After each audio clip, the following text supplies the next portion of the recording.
आज हम cervical spondylosis, जिसे आम भाषा में कहते हैं कि मुझे सर्वाइकल हो गया है, गर्दन का दर्द जो बाजू में आता है, उसके बारे में बात करेंगे। मेरा नाम हितेश गर्ग है। मैं दिल्ली एनसीआर में गुड़गांव में स्थित आर्टेमिस अस्पताल में स्पाइन सर्जरी यूनिट को हेड कर रहा हूँ। आज हम सर्वाइकल स्पॉन्डिलोसिस, या जिसे आम भाषा में कहते हैं कि मुझे सर्वाइकल हो गया है, गर्दन का दर्द जो बाजू में आता है, उसके बारे में बात करेंगे। सबसे पहले सर्वाइकल स्पाइन क्या होती है।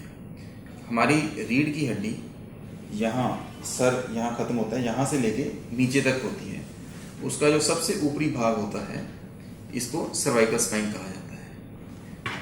ये सर्वाइकल स्पाइन बनी होती है इन मनकों की, और उसके बीच में गद्दी होती है जिसको डिस्क बोलते हैं। और इसके अंदर यहाँ पे जो ये वाली जगह है, इसमें स्पाइनल कॉर्ड होती है, जिससे नसें निकलती हैं जो हमारे हाथों में जाती हैं और जिससे हमारे हाथ चलते हैं। नॉर्मल लाइफ में इनका वियर एंड टियर, इनके लगातार इस्तेमाल से ये डिस्क खराब हो जाते हैं। जो मन के होते हैं उनके बीच में पीछे जोड़ होते हैं, जिनको फैसेट जॉइंट बोलते हैं, वो खराब हो जाते हैं, जिसकी वजह से गर्दन में दर्द रहना शुरू हो सकता है। आजकल हम ज़्यादा से ज़्यादा गर्दन दर्द के मरीज देख रहे हैं। क्योंकि आजकल मोबाइल फ़ोन और लैपटॉप, कंप्यूटर, इनका इस्तेमाल बहुत ज़्यादा बढ़ गया है। अब गर्दन का दर्द क्यों होता है, उसके लिए पहले हमें समझना पड़ेगा कि जो हमारी सर्वाइकल स्पाइन है, इसमें 4 चीज़ें होती हैं जहाँ से दर्द आ सकता है। सबसे ऊपर होती हैं मांसपेशियाँ, और उनके बीच में लिगामेंट, जो हड्डियों के बीच में लिगामेंट होते हैं। तो जो मांसपेशियाँ और लिगामेंट हैं, ये हमारी गर्दन को पकड़ के रखते हैं सीधा। सबसे पहला कारण होता है इसका ओवर यूज। दूसरा होता है कि हड्डी में कोई बीमारी हो या डिस्क के अंदर कोई बीमारी हो। तीसरा, जो इससे नसें निकल रही हैं, डिस्क स्लिप होने की वजह से या किसी भी कारण से इस नस के ऊपर दबाव आ जाए तो दर्द होता है। चौथा, जो इसके अंदर स्पाइनल कॉर्ड, जो हमारे ब्रेन से नीचे पांव तक भी और हाथों में भी सारी नसें लेके जाती हैं, इसको स्पाइनल कॉर्ड बोलते हैं, यहाँ पे होती है। इसके ऊपर दबाव आ जाए तो भी दर्द शुरू हो सकता है। सबसे जो कॉमन कारण जो आजकल हम देखते हैं, वो है मसल्स की वजह से, मांसपेशियों की वजह से। क्योंकि हम ज़्यादा गर्दन, जैसे हम फ़ोन का इस्तेमाल करते हैं, इस तरह रखते हैं, या लैपटॉप पे लगातार लगे रहते हैं, जैसे हम इस तरह से, या टीवी पे हम ऊंचा या नीचे लगातार जब हम देखते रहते हैं, तो एक मांसपेशी जो है ओवर यूज हो जाती है। जब हम रात को सोते वक्त गलत तरीके से सो गए, मोटा पिल्लो लेके सो गए या बिना पिल्लो के सो गए। अगर मोटा पिल्लो लेके सोए, मोटा तकिया लेके सोए, तो हमारी गर्दन ऐसे रहती है। बिना तकिए के सोए तो ऐसे रहती है। तो इन सब की वजह से जो मांसपेशियों का बैलेंस है वो बिगड़ जाता है, और एक मांसपेशी ज़्यादा काम करती है, जिसकी वजह से उसमें दर्द होने लग जाता है। और जब हम दूसरी तरफ गर्दन को घुमाने की कोशिश करते हैं तो दर्द होता है। तो आपने देखा होगा कई बार सुबह जब उठते हैं तो एकदम बहुत दर्द हो रहा होता है, गर्दन हिल नहीं रही होती। तो ये most of the time, 90% of the time मांसपेशियों की वजह से होता है। आजकल मोबाइल, फेसबुक, व्हाट्सएप सारा दिन हम इस तरह से इस्तेमाल करते रहते हैं, उसकी वजह से हमारी मांसपेशियां ये वाली लगातार हमारी गर्दन को पकड़ के रखती हैं, लगातार काम कर रही हैं, जिसकी वजह से इनमें दर्द होने लग जाता है। आप इमेजिन कीजिए कि अगर मैं आपको सिर्फ 1 किलो का वजन एक हाथ में पकड़ा दूं और बोलूं कि सारा दिन उसको पकड़ के रखो, तो शाम तक आपका हाथ दर्द करने लग जाएगा। उसी तरह से अगर हम गर्दन को इस तरह से रखते हैं, तो ये मांसपेशियां लगातार इसका सर का वजन उठाए हुए हैं और सारा दिन ऐसे उठा के रखती हैं, तो ये दर्द करने लग जाती हैं। तो ये सबसे कॉमन कारण है। इसका जो इलाज है बड़ा सिंपल है कि हम जो मोबाइल फ़ोन या अपना लैपटॉप या कंप्यूटर है, उसको आई लेवल पे यूज़ करें, जना कि इस तरह या इस तरह। टीवी भी हमारा आई लेवल पे, टेलीविजन आई लेवल पे होना चाहिए, और 15 से 20 मिनट से लगातार इस्तेमाल नहीं करना चाहिए। हर 15-20 मिनट या आधे घंटे बाद हमें ये स्ट्रेचेस करने चाहिए, इस तरह से एक्सरसाइज। अगर हम ऑफिस में लगातार कंप्यूटर पे काम कर रहे हैं, तो हमें हर 45 मिनट बाद उठना चाहिए और थोड़े गर्दन के स्ट्रेचेस करने चाहिए, या इस तरह के बाजू के, शोल्डर के स्ट्रेचेस करने चाहिए। इससे हमें जो मांसपेशियों का ओवर यूज है, उससे जो दर्द होता है वो नहीं होगा। दूसरा कारण होता है डिस्क का खराब होना, या पीछे जो इसके जोड़ होते हैं, इसका खराब होना। ये दोनों इकट्ठे ही होते हैं, पहले डिस्क खराब होती है, उसके बाद ये जोड़ खराब होना शुरू होते हैं, पीछे के जोड़। अब ये डिस्क और जोड़ क्यों खराब होते हैं? इसमें एक कारण ये भी है कि हम आजकल सही से इस्तेमाल नहीं कर रहे। जैसे अगर हम मोबाइल फोन इस तरह से ज़्यादातर यूज़ कर रहे हैं, तो हमारे एक तरफ के जोड़ों पे ज़्यादा असर पड़ रहा है, या डिस्क का एक तरफ प्रेशर डिस्क के अंदर बढ़ रहा है, उससे खराब होती है। लेकिन सबसे कॉमन जो कारण होता है वो इसमें जेनेटिक ही होता है, कि हमारी डिस्क की बनतर ही इस तरह की है कि वो एक लाइफ टाइम के बाद 35 साल, 40 साल, 45 साल के बाद खराब होना शुरू हो जाती है। तो उसमें खराब क्या होता है, डिस्क के अंदर एक पानी तरल पदार्थ होता है, जिससे वो मोबिलिटी या उसका शॉक एब्जॉर्बिंग कैपेसिटी बना होता है, वो पानी तरल पदार्थ खत्म होना शुरू हो जाता है। जिसकी वजह से जो ये डिस्क की हाइट है वो कम हो जाती है। हाइट कम होने से पीछे का जोड़ हिल जाता है और ये जोड़ खराब होना शुरू हो जाता है, क्योंकि मणकों की मूवमेंट एबनॉर्मल होती है, उससे भी गर्दन में दर्द रहना शुरू हो जाता है। इसका अब इलाज क्या है? इसका भी इलाज सिर्फ और सिर्फ कसरत है। जैसे एक टेंट होता है, टेंट में एक सेंटर में एक बैम्बू होता है, साइड में रस्सियां होती हैं। अगर वो बैम्बू कमजोर हो जाता है तो हमें रस्सियों को मजबूत करना पड़ता है ताकि वो टेंट सीधा खड़ा रहे। उसी तरह से अगर हमारी स्पाइन जो मेन बैम्बू है वो जब वीक हो जाती है डिस्क खराब होने से, जोड़ खराब होने से, तो अगर हम इसकी मांसपेशियां, साइड में मांसपेशियां हैं, उनको मजबूत कर लें तो ये हमारा गर्दन का दर्द खत्म हो सकता है। उसके लिए हमें क्या करना है? गर्दन की कसरत, गर्दन की जो मांसपेशियों की कसरत करनी है 15-20 मिनट सुबह, 15-20 मिनट शाम को। ये कसरत हमारे जो ट्रेडिशनल योगा में बड़े अच्छे से समझाई गई है, वहां से भी हम कर सकते हैं।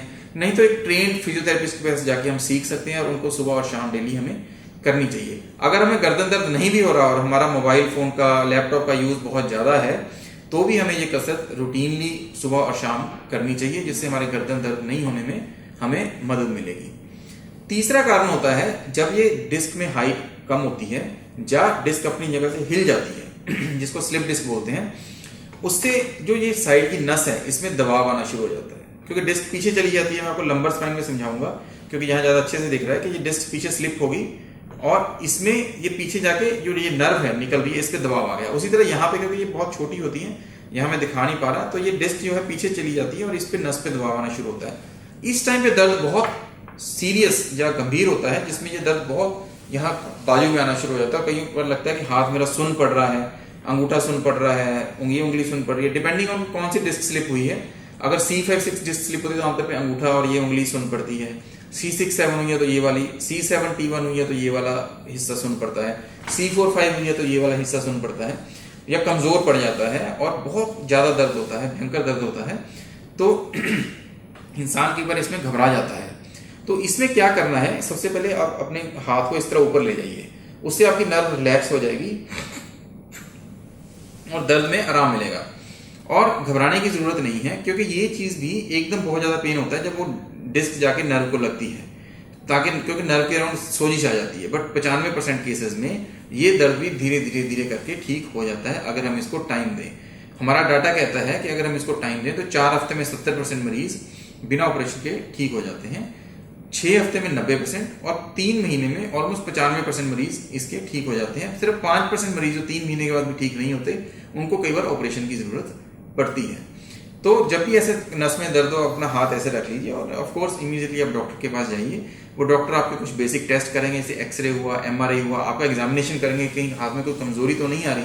अगर हाथ में कमजोरी नहीं आ रही होती है और अगर MRI पे हमें डिस्क दिख भी रही है, चाहे वो कितनी ही बड़ी क्यों ना हो, आपकी दवाइयां शुरू की जाती हैं उस नर्व के अराउंड सोजिश कम करने के लिए, फिजियोथेरेपी शुरू की जाती है और रेस्ट करने को कहा जाता है, जिससे जैसे मैंने बताया 4 हफ्ते में 70%, 6 हफ्ते में 90% और 3 महीने में 95% मरीज अपने आप ठीक हो जाते हैं, प्रोवाइडेड ये दर्द टाइम के साथ ठीक हो रहा हो या आपके हाथ में कमजोरी या सुनपन नहीं आ रहा। अगर इस दौरान आपके हाथ में कमजोरी बढ़ती है या सुनपन बढ़ता है या दर्द बहुत ज्यादा और ठीक हो ही नहीं रहा, आपने 2 हफ्ते, 3 हफ्ते, 4 हफ्ते कोशिश कर ली, ठीक हो ही नहीं रहा, तो फिर हमें ऑपरेशन का सोचना पड़ता है।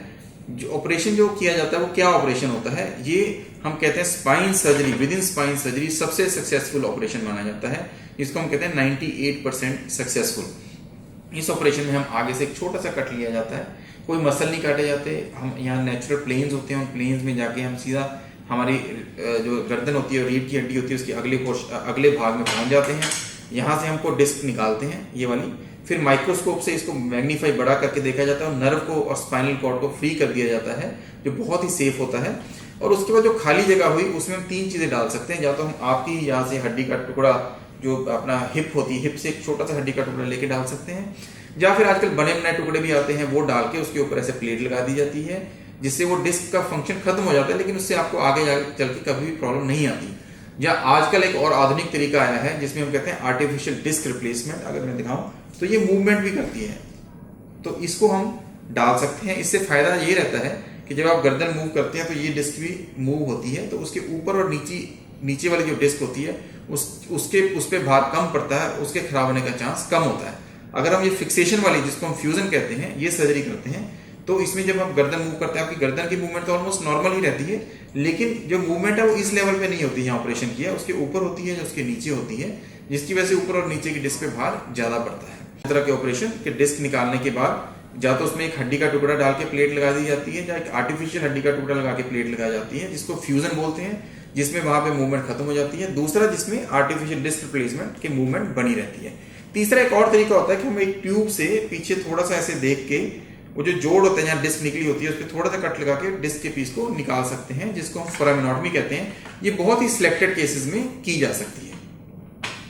चौथा कारण जो होता है, जो बहुत ही सीरियस कारण होता है, वो होता है अगर डिस्क स्लिप हो जाए या किसी और कारण से आपके स्पाइनल कॉर्ड के ऊपर, जो इसको बोलते हैं स्पाइनल कॉर्ड, ये उंगली की तरह मैं दिखा रहा हूं, इसके ऊपर प्रेशर आ जाए ना। Spinal cord is a very sensitive structure, more sensitive than our eye. ये इतनी ज्यादा सेंसिटिव होती है, हमारी आंख से भी ज्यादा सेंसिटिव होती है। अगर इस पे प्रेशर आता है तो हमारे पैर लड़खड़ाने लगते हैं, हमें चलते चलते ऐसा लगता है कि हम गिर जाएंगे, हमारे पेशाब पे कंट्रोल जाने लगता है, ऐसा लगता है कि पेशाब का प्रेशर बढ़ एकदम हमें बाथरूम जाना पड़ेगा नहीं तो निकल जाएगा। हमारा लैट्रिन के ऊपर से कंट्रोल जाना लगता है, हाथ कमजोर होने लगते हैं, हाथ सुन्न पड़ने लगते हैं, हाथ से सामान छूटना शुरू हो जाता है, हमारी टाइपिंग की स्पीड कम हो जाती है। अगर हम देखेंगे सिग्नेचर बदलना शुरू हो जाते हैं। अगर ऐसा कुछ हो रहा है तो इसको हम बोलते हैं सर्वाइकल माइलोपैथी, या स्पाइनल कॉर्ड के ऊपर प्रेशर आने के संकेत हो सकते हैं, जिसको ऑफ कोर्स हम एक एमआरआई करके कंफर्म करते हैं। अगर स्पाइनल कॉर्ड के ऊपर प्रेशर है, उन केसेस में भी 50 से 60% केसेस में बिना ऑपरेशन के इलाज किया जा सकता है। कैसे? उनको हम फॉलो करते हैं, हर 2-3 महीने पे एग्जामिनेशन करते हैं। अगर उसमें वर्सनिंग नहीं हो रही, वो और खराब नहीं हो रहा, जैसे हाथों का सुनपन और ज्यादा खराब नहीं हो रहा, जब आपका लड़खड़ा और खराब नहीं हो रहा, तो उसमें दवाइयों से ही उसको वहां पे मेंटेन किया जा सकता है। लेकिन ऑलमोस्ट 40% लोगों में ये दिक्कत टाइम के साथ बढ़ती है। अगर हमें लगा कि ये दिक्कत बढ़ रही है, कमजोरी बढ़ रही है, तो इसका ऑपरेशन जरूरी हो जाता है। क्यों? क्योंकि स्पाइनल कॉर्ड के ऊपर जब प्रेशर की वजह से जो स्पाइनल कॉर्ड को नुकसान पहुंचता है, वो उसमें काफी नुकसान इरिवर्सिबल हो जाता है कि हम ऑपरेशन करते हैं, प्रेशर हटा भी देते हैं, तो भी पूरी रिकवरी ना हो। हम नहीं चाहते कि हम ऐसी स्टेज पे पहुंच जाएं यहां से वापस आना मुश्किल हो। तो जब भी ऐसे इस तरह के संकेत मिले तो अपने डॉक्टर से मिलिए और गर्दन का एमआरआई करवाइए। उसमें अगर स्पाइनल कॉर्ड पे प्रेशर आता है तो हमें 2-3 बार सीरियल एग्जामिनेशन करवाने चाहिए। अगर उसमें वर्सनिंग हो रही है, हालत और ज्यादा खराब हो रही है, हमारा जो सुनपन है, कमजोरी है, बढ़ रही है, तो इसका ऑपरेशन करना चाहिए। ये ऑपरेशन आगे से भी किया जा सकता है, जैसे मैंने आपको बताया कि डिस्क निकाल के उसकी जगह पे फ्यूजन किया जा सकता है। इसमें हम artificial disc replacement usually prefer नहीं करते हैं। इसमें हम फ्यूजन, जिसमें हम हड्डी का टुकड़ा डाल के वो प्लेट लगा देते हैं। या ये ऑपरेशन पीछे से भी किया जा सकता है, जिसमें हम ये जो हड्डी का भाग है ये हटा देते हैं ताकि स्पाइनल कॉर्ड को और जगह मिल जाए, उसके ऊपर से प्रेशर हट जाए। तो ये ऑपरेशन बड़े ही कामयाब ऑपरेशन है। गर्दन के ऑपरेशन हमारी स्पाइन सर्जरी में सबसे सक्सेसफुल ऑपरेशन माने जाते हैं। इन पे घबराने की जरूरत नहीं होती है। लेकिन एट द सेम टाइम हमारे पास जो मरीज आते हैं उनमें जो लेस देन 5% मैं कहूँगा